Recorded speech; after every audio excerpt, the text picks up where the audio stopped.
in order we can share realizations. If you have any questions, we also can discuss them here. So let's not lose any time. We already know this formula that we are going to follow.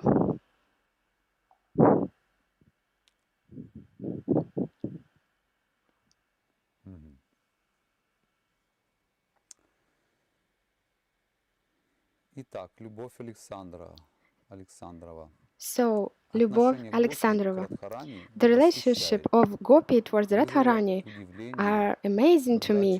I was really surprised when we were reading these texts. Yes, everybody can be inspired by this sacred part of relationships of Radha and Krishna.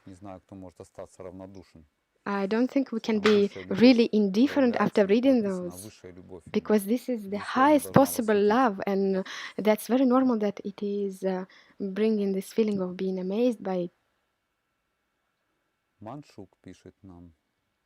Manshuk is writing. Thank you very much for all the participants, to all the organizers. The most difficult problem or suffering would be to lose the association of devotees. And yes, that's true. This misery caused by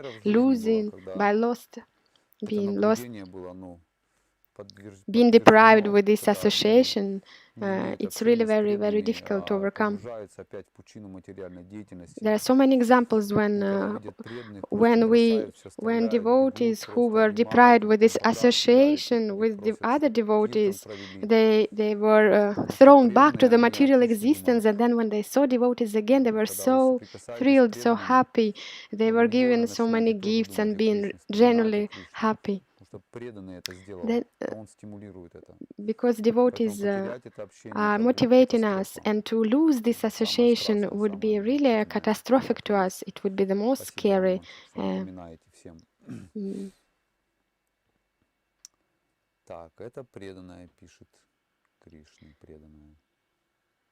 Next one initiated devotee is writing.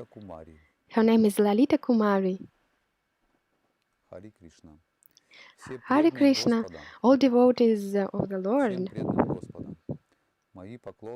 please accept my obeisances to all devotees of the Lord and all participants. I would like to share my state and my impressions yesterday during reading in the evening, when we were reading about emotions that Srimati Radharani experienced in the separation. I had this hysterical state.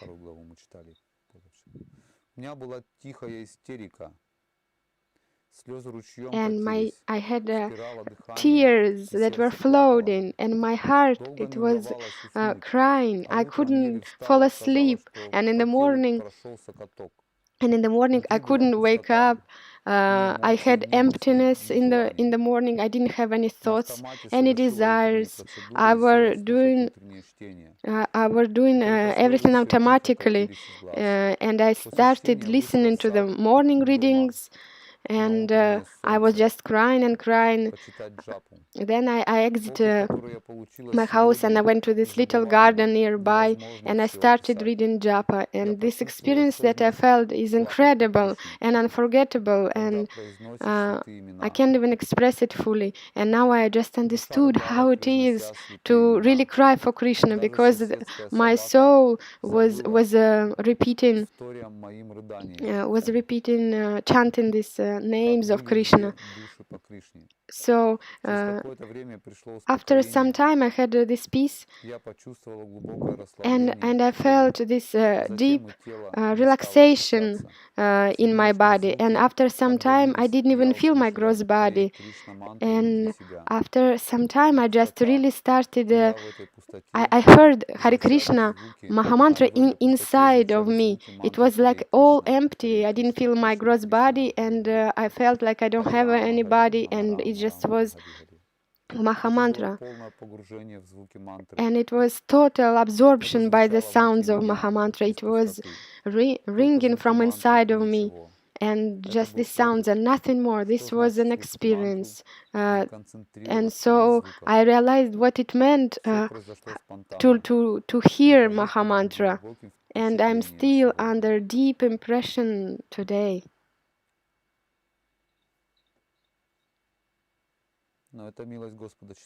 That is the mercy of Lord Chaitanya that he poured on you.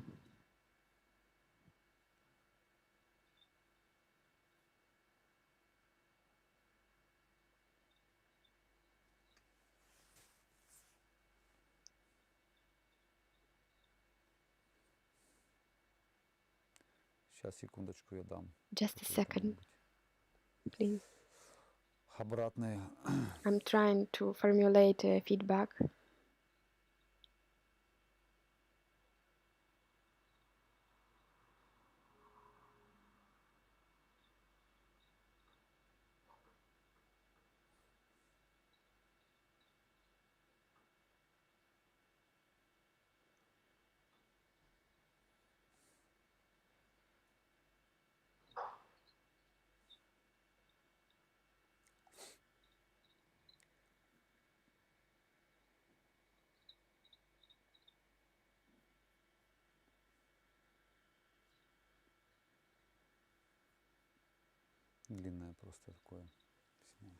It's such a long sharing. Of course, there is not much to make a comment to. It's obvious. Our emotions, our heart. It's been thirsty for this for a long time. Why can't we hear the holy name inside of us? That's just because there is such a darkness of the material existence, of material impressions, concepts, all perceptions. They are just on our way, and so of course it looks like we are just trying Mahamantra, and we are just trying every day, but normally Mahamantra is already inside, and it's there. There is not even some time that it's not in our heart, because all the existence, material and spiritual, it's endless, first of all, and then it's eternal. So there was no such a time when we didn't have this spiritual world. Material existence comes and goes. It also goes eternally, these cycles. But all this creation, eternal, it's always penetrated by Mahamantra. It's the most sublime sound that exists. So Mahamantra all the time penetrates all the worlds. There was no such a time that there was no Mahamantra. But for us, it's covered. Why? Because we are not attentive, we are not aware. We forget about all of that. And so therefore material world is created. It's the world of oblivion. So if somewhere we can find here the sounds of Mahamantra, this place is already to be considered spiritual, because it starts to remind us about eternity, about our eternal position. So when we start being on this path of coming back to God, we can start feeling after some time inside of us. Like, for example, Om. It always exists. Everything is Omkara sound. But this sound, Om, it's actually a very small part of Mahamantra. So, therefore, thank you very much for your realization. I think lots of people can have an idea how it should be sounding in our heart for real. So it has to reveal itself by itself. Tatiana is writing, today when we were reading the text from 188, 195, 9th chapter was really disturbing my mind, because 2 years ago I learned about the story Sita and Ram, the place where Rama ordered Sita to go away. I couldn't stop crying, and every time this story is remembered by me, I start crying. But today I learned that Ravana actually kidnapped not Sita, mother Sita, but the illusory energy. So here my question is, who is actually was suffering in this story? I'm confused. So today during my japa meditation, my mind ran away towards Sita and Rama. So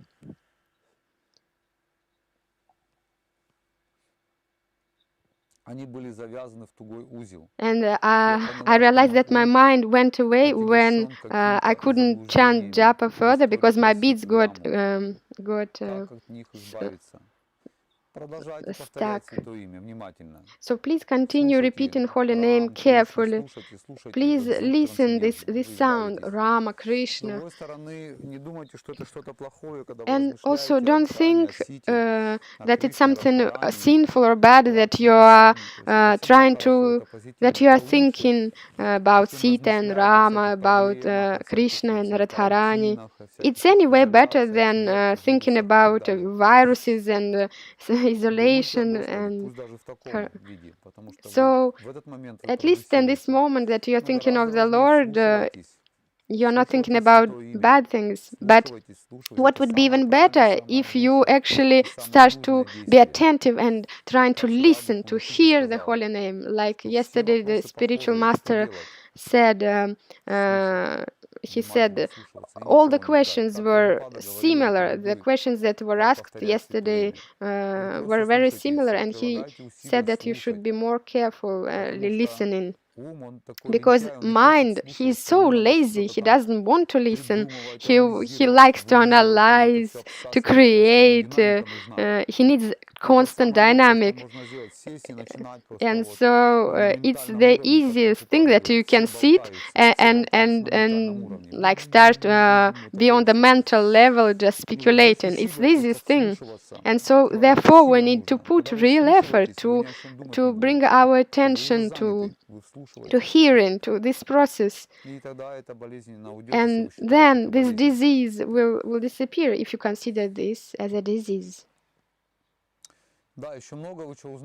And also be prepared, you will learn so many things in the future. Every time you will read Chaitanya Charitamrita or Bhagavad Gita or Srimad Bhagavatam, every time you will learn something new, every single time. Once Bhaktisiddhanta Saraswati Maharaj, when he started this journal, I don't remember the name now, about God, you know, every day. It was a newspaper, to be precise. Maybe it was with certain frequency. It was edited. It was, and Bhaktisiddhanta Saraswati was the spiritual master of Srila Prabhupada. When he was asked, "Where do you take the stories from about spiritual world that you make the newspaper so often, because these things are sacred?" And Bhaktisiddhanta Saraswati replied, "If you are writing the mundane newspapers every day in this mundane world, imagine how much diversity and information is in spiritual world. There is no scarcity of that." Similarly, here you will keep learning something new. Ekaterina Smolyaninova.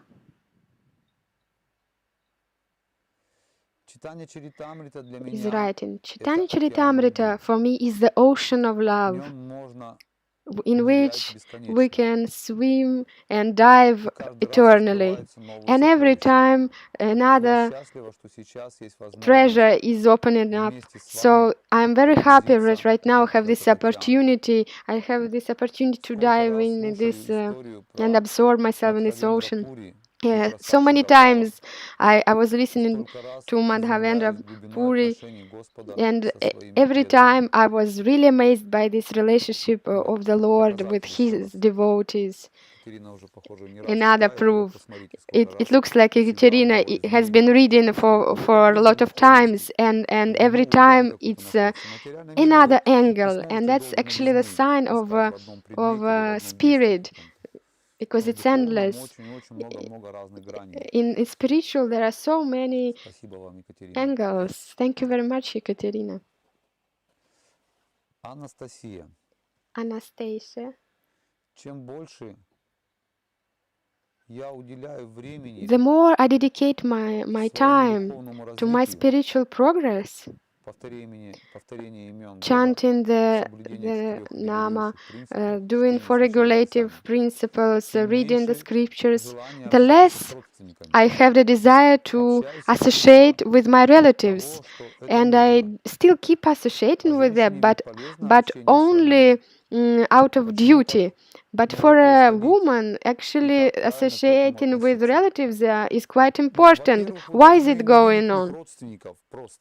First of all, you should not see them your relatives. You have to see them the spirit, soul, and Paramatma, and then you will be free from this understanding. You will be looking at things through the eyes of the scriptures. Of course, by their mercy you exist because of your relatives. That's one thing. Then why you have this apathy towards associating with them? That's because of material vision. Whatever material things that surround us, or we get into contact with material things, once we step on the spiritual path, all of that material things start losing its value. So since you used to be at the material platform towards your relatives, and now you start into the spiritual journey, of course it's natural that you are going to lose the taste. Now we are not given we are not saying if it's good or bad now, but here we should just understand that because you are absorbed in the spiritual things. And in Bhagavad Gita, Shri Krishna says that yogi is looking at everything with the certain equality, like on the, because he sees everywhere super soul and a soul. So the yogi, real yogi, he's not experiencing certain disgust or attraction. But since we are still here in material atmosphere, we still have some remainings of this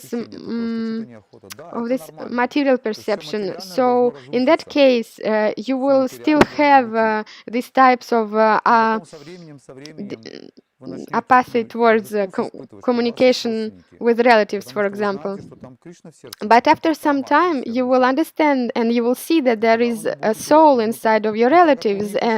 But because your relatives themselves, for now, they also have contaminated consciousness, that is very normal that you naturally are trying to protect yourself. It doesn't mean you don't love them anymore. You are still doing things out of duty, as you are writing to me. But you are still defending yourself from this, from not from your relatives, but from their material consciousness. So don't be worrying. Everything is fine with you.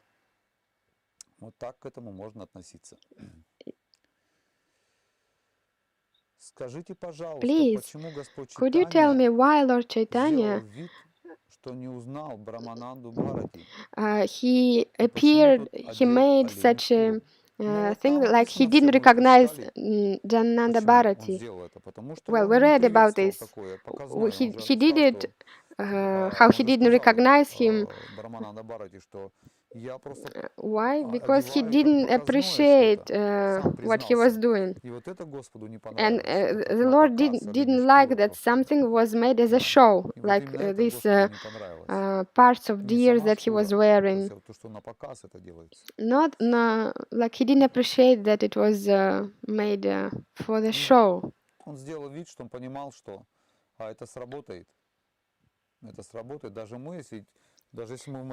Even in material world, sometimes we behave as we don't hear someone. The people start to wonder, oh, why you are not paying attention to me? Why he tries to improve himself? So he starts to notice that the person is not satisfied with you. For example, a child, he starts like the mother entering and she is like really cold with the child, and the child is wondering, mother, why you are so angry, like why you are ignoring me. So the Lord similarly, he expressed indifference because he knew that that would help him change.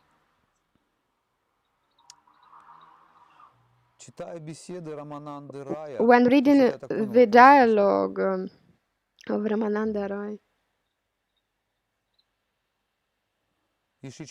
and Sri Chaitanya Mahaprabhu, which we should accept without which we should accept, I still had few questions, and that's normal, Valmiki is saying. For example, the mundane love has something in common with love gopi towards Krishna. Does this mundane love have something in common with love Krishna of Krishna and gopis? Nothing in common. Nothing in common, because the mundane love is lust. Imagine a knife. You can use knife differently. Knife is the knife. So the lust is similar. Lust in material world is used for your own sense gratification, and the spiritual world, the same lust is used towards satisfaction of Krishna. So there is nothing more in common between these two loves. So what's the difference between the anger and envy of Srimati Radharani and ours here in material world? So the same thing. So here the anger is when our desire is not satisfied. It appears when our desire is not satisfied. You remember in Bhagavad Gita that there is a degradation.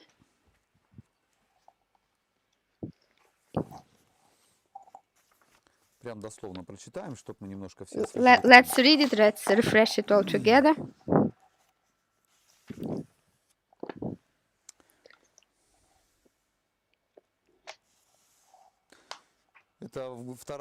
Second chapter of Bhagavad Gita.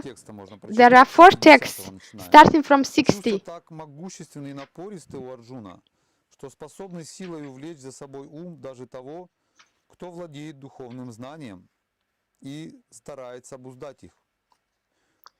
The senses are so strong and impetuous, O Arjuna, that they forcibly carry away the mind even of a man of discrimination who is endeavoring to control them.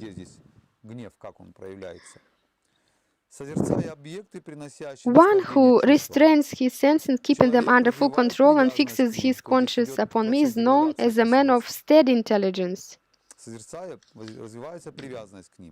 While contemplating the objects of the senses, a person develops attachment for them, and from such attachment lust develops, and from lust anger arises. From anger, complete delusion arises, and from delusion, bewilderment of memory. When memory is bewildered, intelligence is lost, and when intelligence is lost, one falls down again into the material pool. So this is the difference.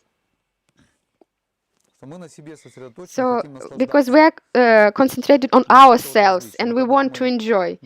But when we are concentrated upon Krishna and when we have desire to please Him, we will not suffer and degrade from material things.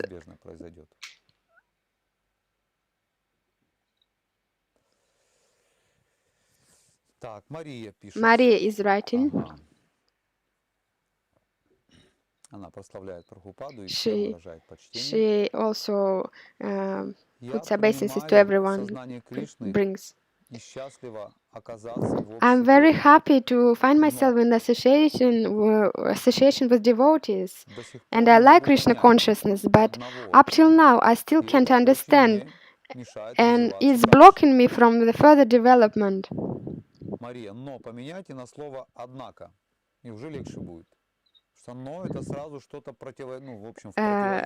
If you change this but towards however, for example, it will be better, because this but is already making things negatively. And however, it's less firm. So I accept Krishna consciousness, and I'm very happy to be in the association with devotees. However, I still can understand one thing which is blocking me from the further development. Do you feel the difference? Please, could you explain why Krishna has created the living entities? Well, Krishna didn't really create the living entities, because if he created, that means that there was a time that we didn't exist, but we always existed. We are his parts, we always existed. We are parcels. Inseparable, we always were there. So if you understand this, then there will be no question of why Krishna created us. Just because we are now situated in material body with material consciousness, then that's why we have this perception that something is created, but we've been always existing. In Bhagavad Gita, Krishna is describing the position of the soul, and he's describing himself also. So, if Krishna is self-sufficient, Atmarama, why does he need us? Well, Krishna is constantly expanding in size. There is no borders to Krishna. And who is expanding him? It's actually us. We are expanding Krishna by our service, by our mood, by pastimes. We want to do something new for him, and that is what is expanding Krishna.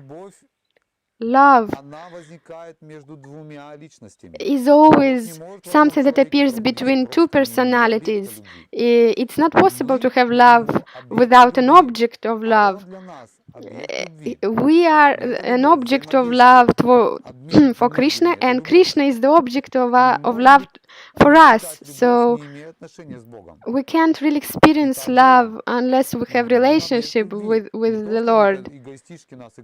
It's not like he is exploiting us kind of in an egoistic way. No, love is a spiritual notion, and love is meant only for Krishna, and it can be applied only to Krishna.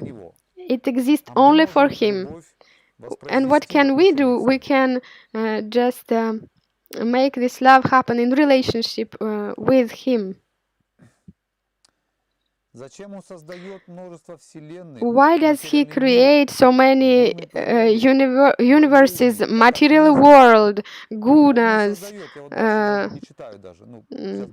Valmiki Prabhu is saying that he's not creating all of that. It's us who create that. Now I will explain a little bit.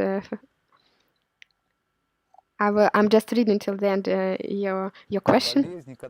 So all the diseases, demons, all so many complicated things, and then he is claiming that he is the best in everything. And then he's saying that he is the best thief out of all. And then he says, and then he says that then you should try to remember me at your death moment, and you have right to remember him at the death point. So why he is playing with us like a cat is playing with a mouse? Why does he torture us if he is self-sufficient? Why can't he play with himself? Why should we why we should play his game? Okay. So now I'm not really gonna address to you. So don't take personally this. I'm gonna speak in general because so many other people have similar mood as you or understanding as you do, and so why? So Srila Prabhupada calls this type of mood as rebellious mood. It's like I'm speaking about this concept. It's very dangerous concept by itself. Why he's like that? Why are you God? Why it's not me who is God? So challenging mood. You know, why it's you who is God, Krishna? Krishna.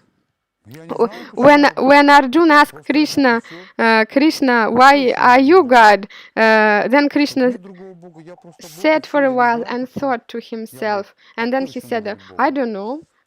It's just like that. Who else could be God? So look around yourself. What are we doing here? We are exploiting people, we're exploiting energies of God. Why can't we just stop doing everything and sit and be happy, just sitting by ourselves without any communication, without stealing the heat from the sun, without stealing these other energies or like air from God? Try to understand this. This challenging mood, when people have this challenging mood, these people have to understand that if, for example, here we have a freedom create whatever we want, why can't we give the same freedom to Krishna to create whatever he wants? It's not like Krishna wants to create a demon, it's just like someone really has a desire and consciousness of a demon, and Krishna allows, and he gives freedom of choice, and he allows everyone to be whatever he wants. It's actually love who manifests, Krishna's love who manifests like this. And when you are asking why there are all these miseries, why there is these natural disasters, well, this is all our desires that create that. And Krishna actually has to reciprocate by creating all material universe, because we have these material desires, because he has to create. Srila Prabhupada brings example. For example, if the government makes a city, then when they build this city, they will also build a prison.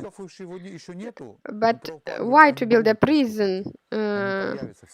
Because we don't have yet some criminals, but actually it will be filled with criminals, the prison, one sooner or later, because there always will be criminals, and material world is a prison.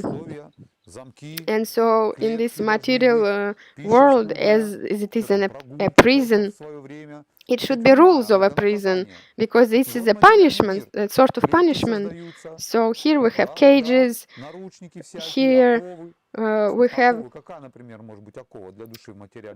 restraints, like, for example, imagine this body. It's a restraint for a soul. The soul cannot be free in this body. It's like in prison.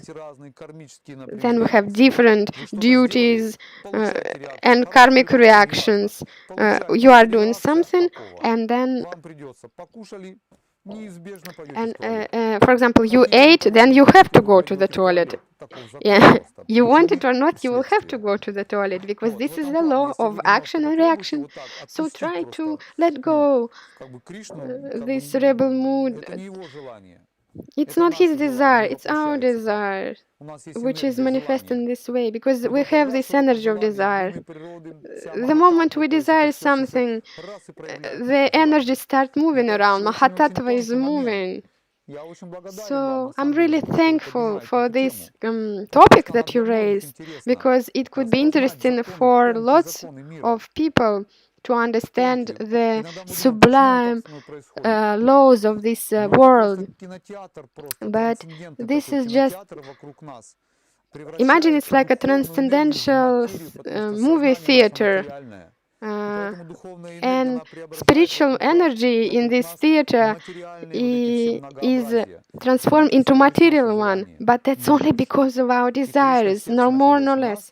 And Krishna, being situated in our hearts as Paramatma, is directing our movie, and everybody has this impression of something going on, but imagine it's really like a movie, like a computer.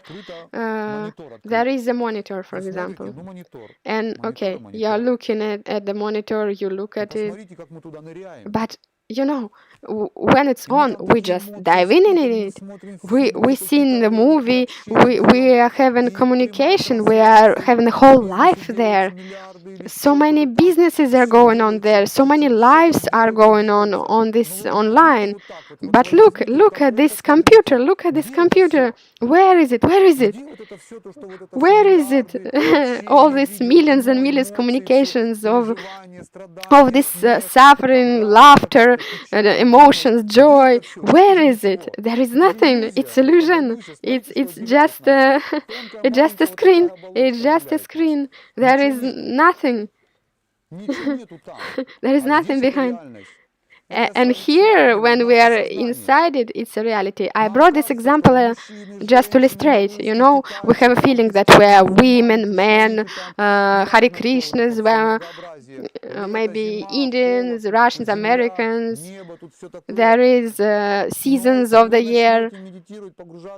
But if you start meditating on the spiritual reality, you will be able to actually perceive the spiritual reality, and you will understand that all material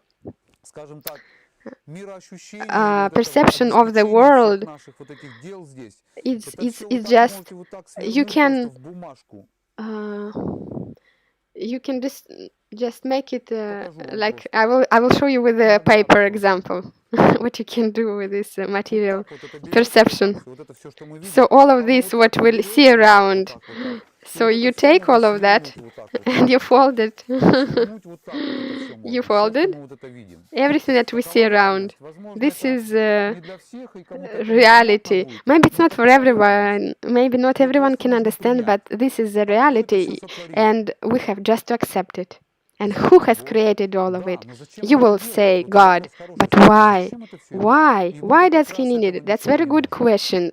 Why does he need it? He doesn't need it. It's just our caprice, our desire.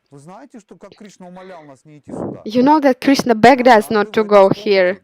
one time, when you go back, you will remember how Krishna was crying, was begging you not to go here, not to come here, because he knew that there will be birth, diseases, old age, and death, and that you will be suffering there.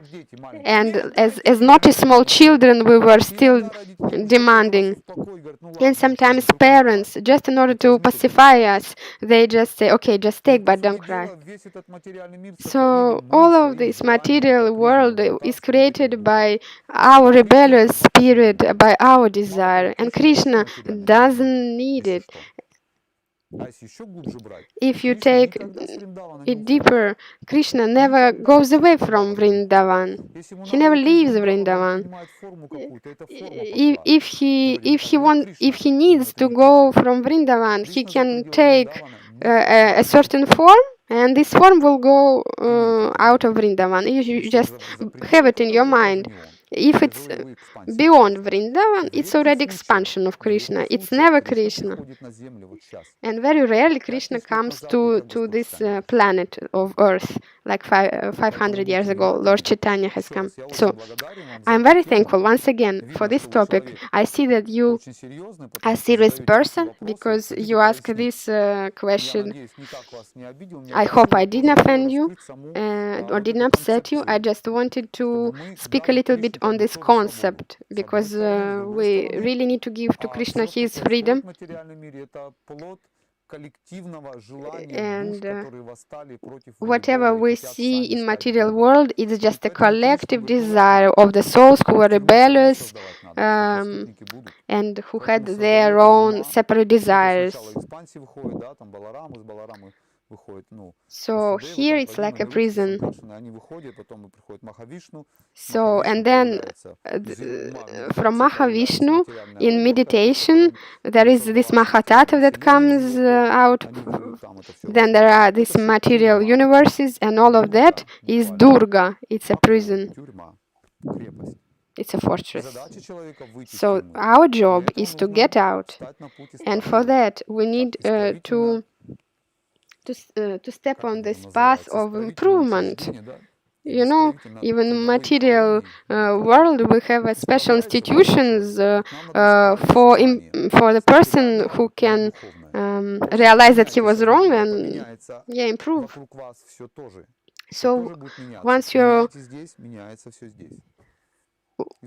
change your perception around you, things also will change. So thank you very much once again for such elaborate realization and your question.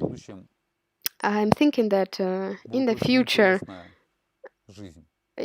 you will have very interesting life in Krishna consciousness. As you go along and as you discover things, you will be really amazed and you will be admiring all of that.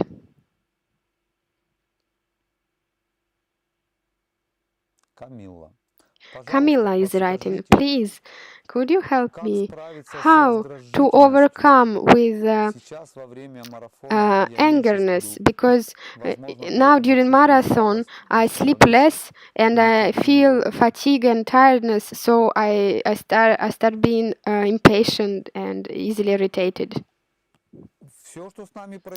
Everything that's going on with us, different transformations.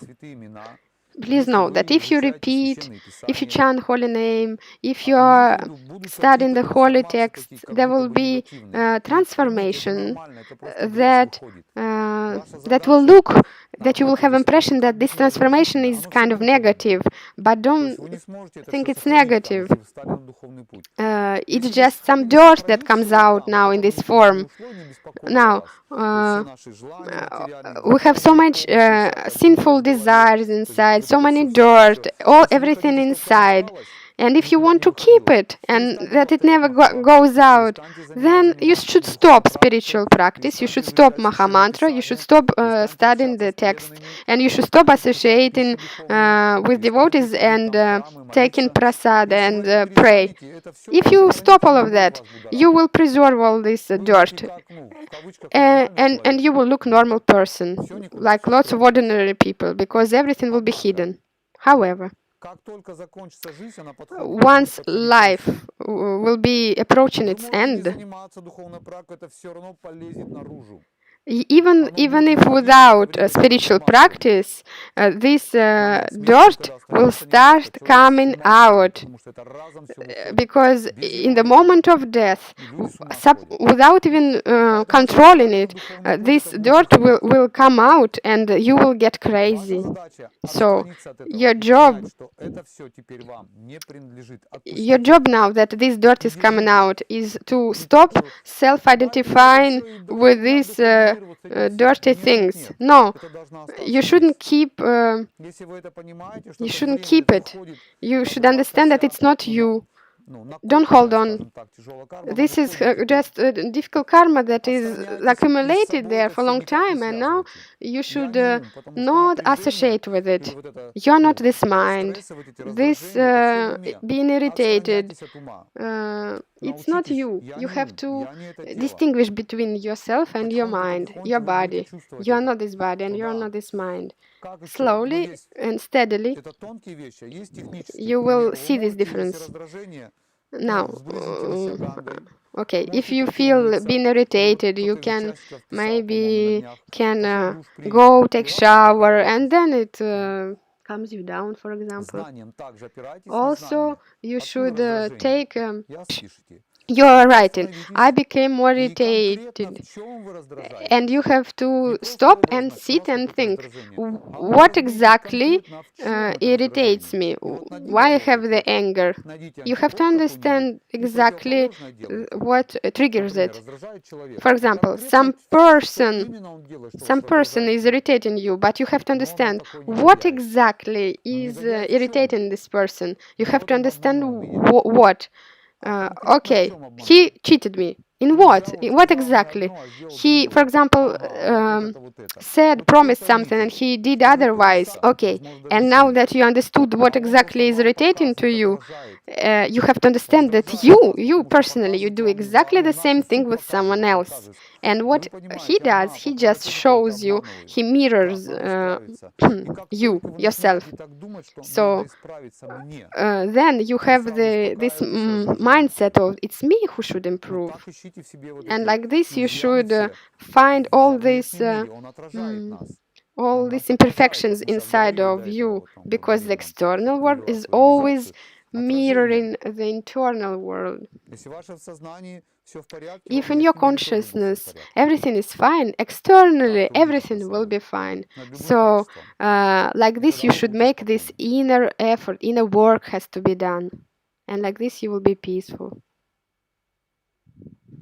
If there is no opportunity, attentively hearing the readings, I'm listening in the headphones by Bluetooth, and I have 2 little children, and I cannot keep focus on the readings. Is it an offense? No, it's not an offense. Time, place, and circumstances. You have to try any method. You have to be creative with headphones, without. Of course, you have 2 little children. They will take your attention, and your service to the children is actually devotional service. If you are doing it for God, you might listen not attentively. That does not play a role. Anyway, you are doing the devotional service. Do you think all participants of this marathon are listening carefully and reading carefully? No. Sometimes, for example, even me, I'm reading, and then I'm slowing down, for example. I'm making mistakes. Why? Because my attention is spread. Something took away my concentration, either smell or sounds. And so, so do you understand?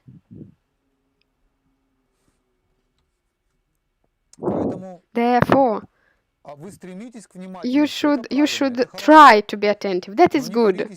But don't blame yourself for not being perfectly attentive, because it's very difficult. That's the world. Plus, you are connected by karma with friends, with well-wishers, with your relatives,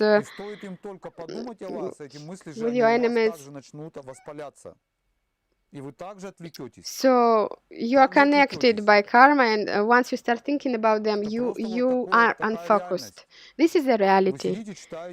You are sitting and reading, for example. You are reading, and then all of a sudden, I feel and I see in another city. Because now I'm not in the city myself, but imagine in the city someone starts thinking about the topic that is connected with me, and another person is just thinking about what I said, for example, and he's connecting this thinking with me, and me too. And I'm also aware about this, and I also know who is this person. So in this world, we are connected by these things. You have to be patient. You have to be really impressed by something in the scriptures, and like this, you will be, for example, by the Lord Chaitanya. I'm sure that if everybody who read the second chapter, or yesterday we were reading about Ramananda Roy, without any effort, you were very focused. Why? Because this lila, it absorbed your attention. It was so important, and all the world was absent for you at this moment, and no one can break through to you, because you are so absorbed. You reserved yourself by very valuable thing. Now I will tell you something. Just an example that I would like to bring. With Krishna Mishra is connected. He is also a mystic. He knows all these laws. He went once to the toilet on the train station. He went to the toilet. He said to me, "I'm going to the toilet," and I'm thinking, why I'm gonna stay here by myself? I don't want to be without devotees. I didn't want to go to the toilet, but I wanted to accompany him, not to stay alone. And because the distance was quite long, we were just walking and talking. And so just maybe 15-20 meters before the toilet, I see that, okay, the name of toilet, 13 rubles it costs, I see, or 12. And there is a small path there. There is a window, which is a person who is given the ticket in exchange for your money. And after paying to this lady,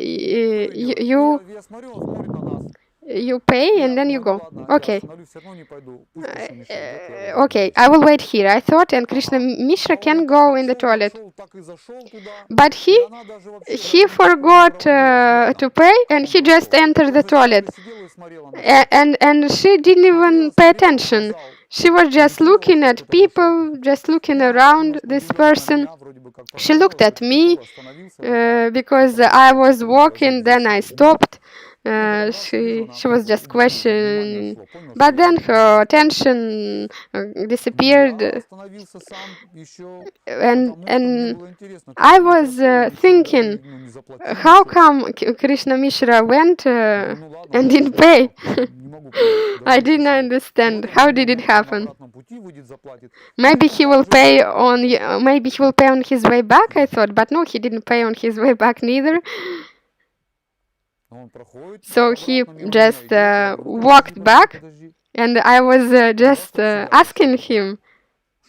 I was asking what just happened, and he was like, "What happened? You know, it's written in Russian. The price of going to the toilet is 13 rubles. Why you didn't pay? You are friends with this lady. Why you didn't pay?" And he said, "No, we're not friends. I didn't even know. That I was going to the toilet. I had a desire to go to the toilet, but I didn't even realize that I'm going to the toilet."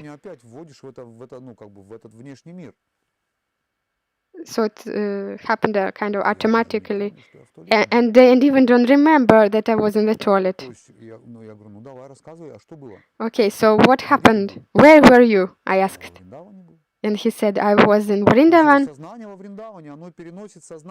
So his consciousness was in Vrindavan, actually, because where your attention is, there you are, actually. Maybe this story is a little bit esoteric for someone, and you don't have to believe it, but I'm just explaining you the principle, this example about this principle of attention. If you are attentive when reading, and some lila of the Lord is you are absorbed in it, you have to understand that no one will disturb you from that. But if you have to deal with your family, with duties, with children, you have to understand that you still have to execute the duty, and you will still receive the mercy, because at this point what is important is to execute your duty towards your children. But this mercy will still enter your ears. This piety that you will have, it still will enter.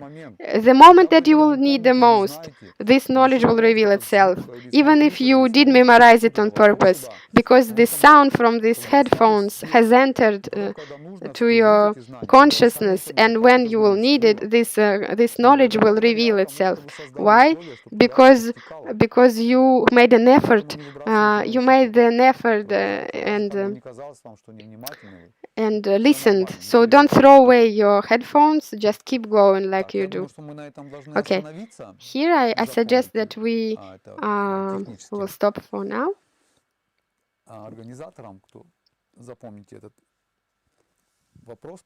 So this was the last question for now, and after that we will continue starting from the next question. And this evening we can continue the same session. Once again, thank you very much for your association. Be determined, be attentive in your spiritual life, have some humility, pay respects. I ask sorry, especially Maria. I don't have any bad personal attitude towards you. You are a very happy and lucky person to be taking part in this marathon. You are now stepping in the spiritual path, and I just elaborated on this topic for also other people who might have questions. So please excuse me. So thank you very much. We will see each other shortly, and we will keep reading. Then we will have questions and answer sessions. Please join us, and we continue our marathon. Everyone have a great day and great mood.